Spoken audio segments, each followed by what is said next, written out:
myFlashStore.net, the internet's #1 beat marketplace. Make real, listen real.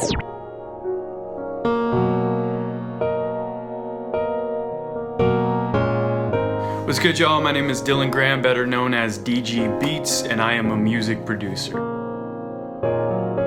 I started making beats back in 2009. I think I was 17 years old, but I've been playing guitar for about 5-6 years before that, and I was in a few bands, but I didn't really start producing hip-hop until about 17 years old. I was watching the movie Hustle and Flow. If you've ever seen that movie, you know the producer or the beat maker is this really nerdy white dude, and he's going ham sandwich on the MPC and the keys, and at the time I thought it was the dopest thing ever. Looking back, it's kind of corny, but I immediately started Googling drum machines, trying to figure out what that MPC was. I think it was an MPC 2000 XL, something like that. I eventually stumbled upon FL Studio, and then I just started making beats from there, and I've been doing it steady ever since for about 7 years now. I get inspired by a lot. The main thing for me really is just discovering new music online, studying it, trying to recreate it, and then just bringing my own style into something. I don't really copy, I just kind of get inspiration from other people, not only just music, business-wise as well, just seeing people who are succeeding and doing what I'm trying to do.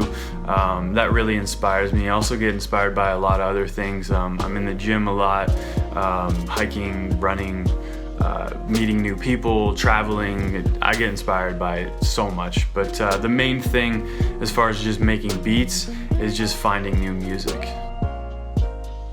It really depends on what type of beat I'm trying to make, but for the most part I'll start with chords, maybe a sample. Sometimes I do start with melodies or drums if it's more drum heavy, more drum based, but I would say 90% of the time I'm going to start with chords. Most important piece of equipment is definitely going to be either my keyboard, my MIDI keyboard, or my headphones. But if I had to choose, because I really can't make a beat without headphones, at least I can't mix it properly, I'm gonna say headphones. I have a pair of Audio-Technica ATH M40Xs, I don't know where they are, but yeah, that's definitely what I use. I don't mix in monitors, as you can see behind me. I have a really small, crappy pair of monitors, mainly mix in headphones because I do live, I travel a lot, so I'll live in a condo or an apartment, and I don't want to drive my neighbors nuts. So I definitely mix in headphones. Pretty much from start to finish, it's in headphones. I really feel like you can get a lot better mix too through headphones, unless you have a great treated room with really good monitors. I would say headphones. I would say as the years go on and as I get more experience with the business end, I'm definitely spending more and more time on the business end. When I first started, of course, it was strictly creativity, but as time went on, it kind of shifted to almost all of my time now is spent on business. I would say at least 90% of the time is spent on business, whether that's answering emails, looking up new content for my email blasts, creating YouTube videos, doing promotion, just looking for artists, because I am selling other producers' beats on my site now, so searching for new artists, new styles, anything I can do to increase my sales and my income. Motivation for me is pretty easy. I would say the main thing really is just making sure I take enough time away from music. So I will typically have maybe 2 to 3 weeks where I'm just in pure creative mode, and I create maybe 5 to 6 beats just within that time. Like literally from the moment I wake up to the moment I go to sleep, I'm working on music.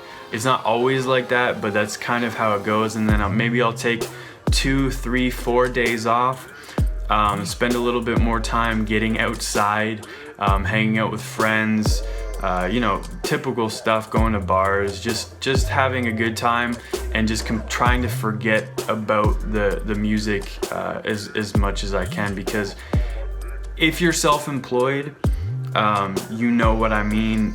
Back when I was working a day job, most of your day is spent away from the studio, and then on maybe the weekends you go out one day with your friends or whatever. So you have a very limited amount of time that you can actually work on music. But being self-employed, you have all the time in the world to work on music, so you have to make sure, in my opinion, that you don't overdo it. You can only redline your car so long until the engine's gonna just blow out. You need to kind of take that foot off the gas a little bit, just to make sure that you don't burn yourself out. If I was gonna do a short answer, I would definitely say just creating your own style. I know you hear that all the time, but it's crucial. Like, you have to create something, in my opinion, that when people listen to your beats, they know that it's your work, and you have to offer something that no one else is. And it doesn't have to be drastic. You don't have to completely switch up your style and do something just completely different than everyone else, but you do have to have a little bit of your own style that people always want to come back to you, trying to get that fix. I would say was about a year and a half ago, when I started investing money into promotion and pushing my music out there. It was really the moment when I realized that you have to, almost not necessarily anymore with social media. If you have a huge social media following, you might not have to as much, but most people don't. So you really have to spend money to make money.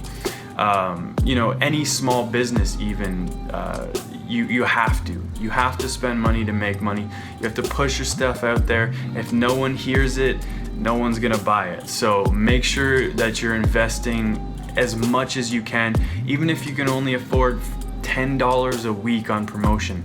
Spend that money, do it smart, and just try and push it out there as far as you can to as many people as you can.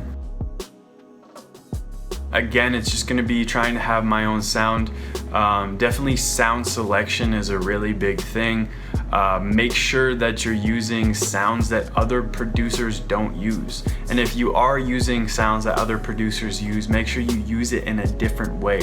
Just do everything you can to stand out, whether it's from that, just creating your own sound, or having original branding, something that's different than everyone else. If you're just having the typical logo that no one's gonna remember because there's 50, 60 other guys on YouTube, on Soundclick, on SoundCloud, whatever, that have almost the same logo as you, it's gonna be hard to stand out. So just try and be different and do your own thing. I've been on YouTube for about 6 years, first of all. Accumulated, I think, around 6.5 million views, and then just recently last year I came on to Soundclick. So it's between YouTube and Soundclick. I would say it's starting to slowly become more from Soundclick, but for the past multiple years it was pretty much all from YouTube. Developing relationships with artists, that's super important. I would say the main thing that I do is my email list. I make sure at least once every 2 weeks minimum, which is kind of slacking in my opinion. I need to do it more, but I'll send out an email blast with some sort of valuable information. I read a lot. I read a lot of books. I read a lot of blogs. So anything you can do just to accumulate, almost become a content curator. Just bring as much value as you can. Show them how they can get more plays. Show them how they can push their music out further. Give value, and then when they respond, talk to them like human beings. Try not to be so professional. Have a real conversation with them. Not very many people do that, especially producers. So that's also going to make you stand out and create a long-lasting relationship.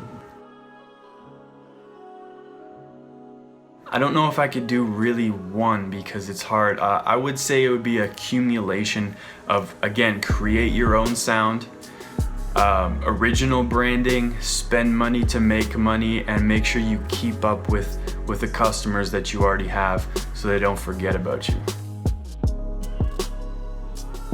What attracted me at the time was definitely the instant downloads. At the time when I first started, we didn't have that, so I'd have to send out each beat individually, MP3, track out, wave through email.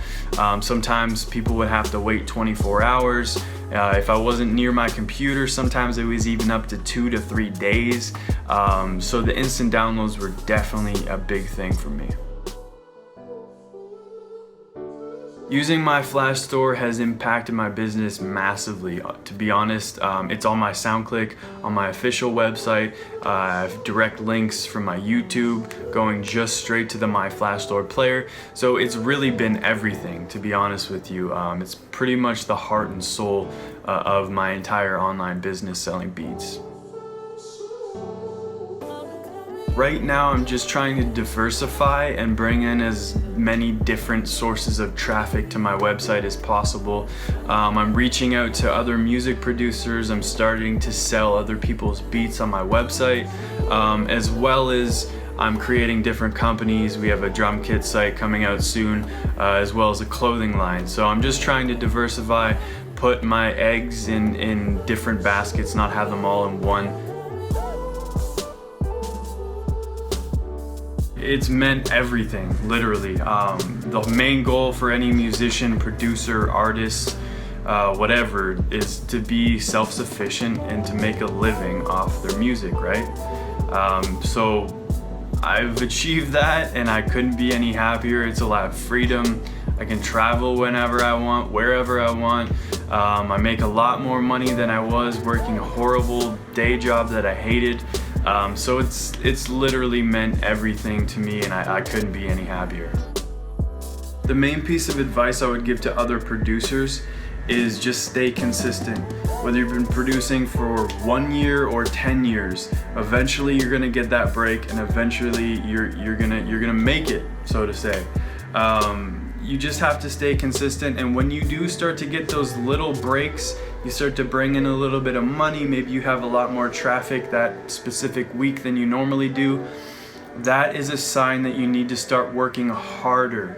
So don't wait until it's really slow to try and scramble and catch up. When you're ahead, you need to hustle. That is the time to push as hard as you can. So again, just stay consistent with it. Try and be different and just love what you do, man.